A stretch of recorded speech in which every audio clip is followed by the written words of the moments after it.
नमस्ते। अभ्यास करने, विभिन्न गांठें बनाने, स्लिंग्स की सही लोडिंग, भागों को सही और सुरक्षित निकालने, भाग 1 के सेशन में आपका स्वागत है।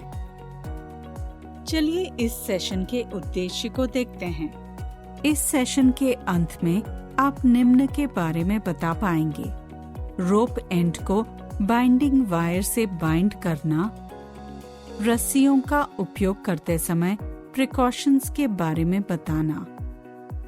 रस्सी के सिरों को बांधने के लिए आवश्यक टूल्स और मटेरियल्स निम्न हैं: रोप, सॉफ्ट कॉपर या iron wire, cutting plier, spike.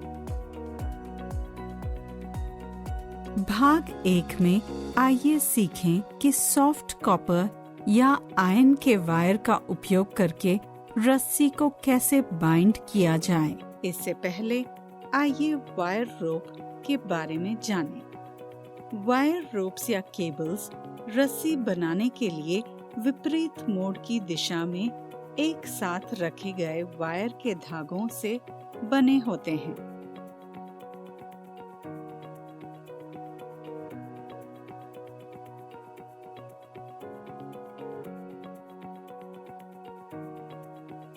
Standard wire rope single core को घेरने वाले स्ट्रैंड से बनाई जाती है। भारी सामान उठाने के लिए वायर रोप्स का उपयोग किया जाता है। जब वायर्स और धागों को एक ही दिशा में घुमाया जाता है तो रस्सी को लैंगले रोप के रूप में जाना जाता है। जब वायर्स को विपरीत दिशा में घुमाया जाता है तो इसे रेगुलर ले रोप के रूप में जाना जाता है।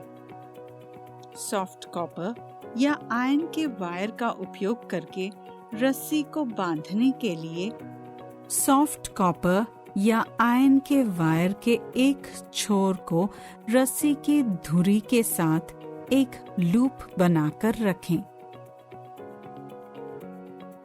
फिर वायर के दूसरे सिरे को रस्सी के चारों ओर रोप एंड की तरफ 10 से 15 बार टर्न करें।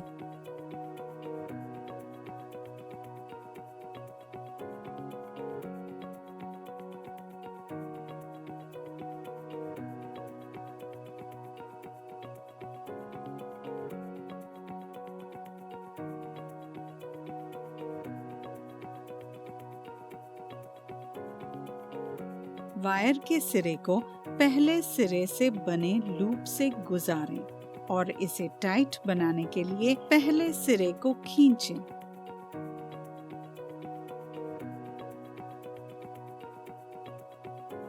अंत में आसानी से पकड़ने के लिए वायर के अतिरिक्त सिरों को काट दें। इसके बाद आइए सेल्फ टाइटनिंग सीजिंग मेथड को अपनाते हुए रोप एंड को वायर से बाइंड करना। सबसे पहले एक सॉफ्ट वायर लें और वायर के एक एंड को रोप स्ट्रैंड्स के बीच खींचें।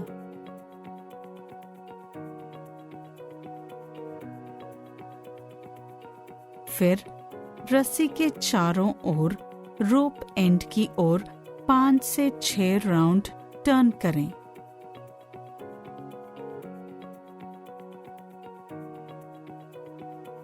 वायर के दूसरे सिरे को वायर्स के बीच रस्सी के साथ रखें और एक लूप बनाने के बाद बाइट्स के चारों ओर 5 से 6 मोड़ घुमाएं।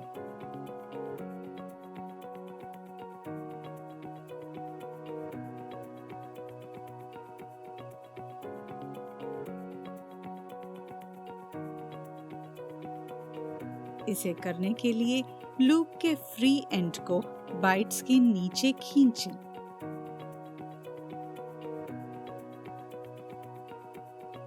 सेल्फ टाइटनिंग सीजिंग बनाने के लिए अतिरिक्त वायर को काट दें।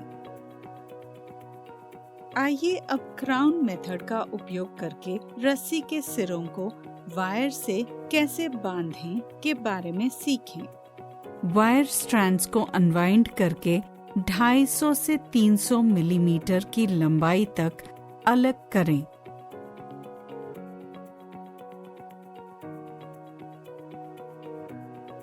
एक लूप बनाने के लिए एक धागा लें और उसके स्ट्रैंड्स को रस्सी के धागों के बीच से गुजारें।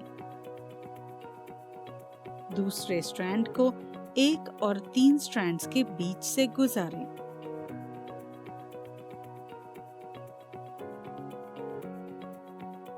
पहले स्ट्रैंड से बने लूप में तीसरा स्ट्रैंड डालें और कसकर खींचें।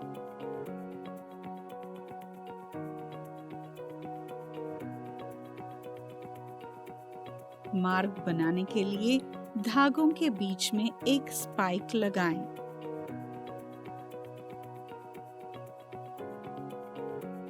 स्पाइक एक पॉइंटेड एंड वाला एक टूल है जिसका उपयोग रोप एंड को बाइंड करने के लिए, इंसर्ट करने और रोप्स बनाने के लिए किया जाता है।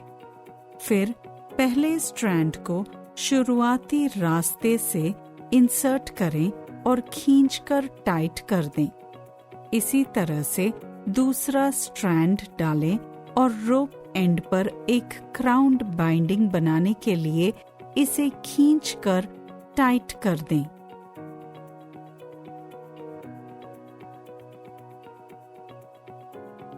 ध्यान दें कि इस मेथड का उपयोग फाइबर और कॉटन रोप बाइंडिंग के लिए किया जाता है। आइए अब रस्सियों का उपयोग करते समय किन सावधानियों का पालन किया जाना चाहिए के बारे में जानें। रस्सी का उपयोग करने से पहले उसमें वेयर, डैमेज, फ्रेइंग या वीक स्पॉट्स के किसी भी लक्षण के लिए उसका अच्छी तरह से निरीक्षण करें। रस्सी की वेट लिमिट चेक करें और यह सुनिश्चित करें कि यह अधिक न हो। रस्सियों को सूखा रखना चाहिए क्योंकि मॉइस्चर उनके डीके को तेज कर देती है। रफ सरफेसेस पर रस्सियों को खींचने से बचें जिससे घर्षण यानी एब्रेशन का क्षति यानी डैमेज हो सकती है।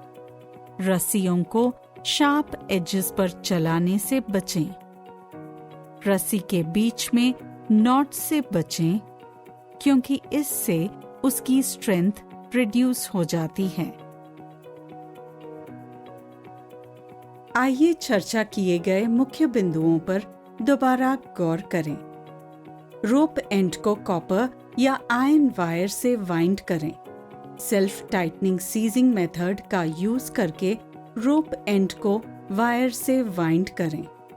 क्राउनिंग मेथड का उपयोग करके रोप एंड को वायर से वाइंड करें। अब हम इस सेशन के अंत तक पहुंच गए हैं।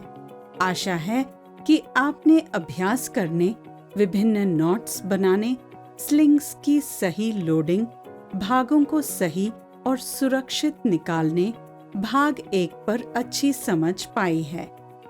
अगले सेशन में देखते हैं।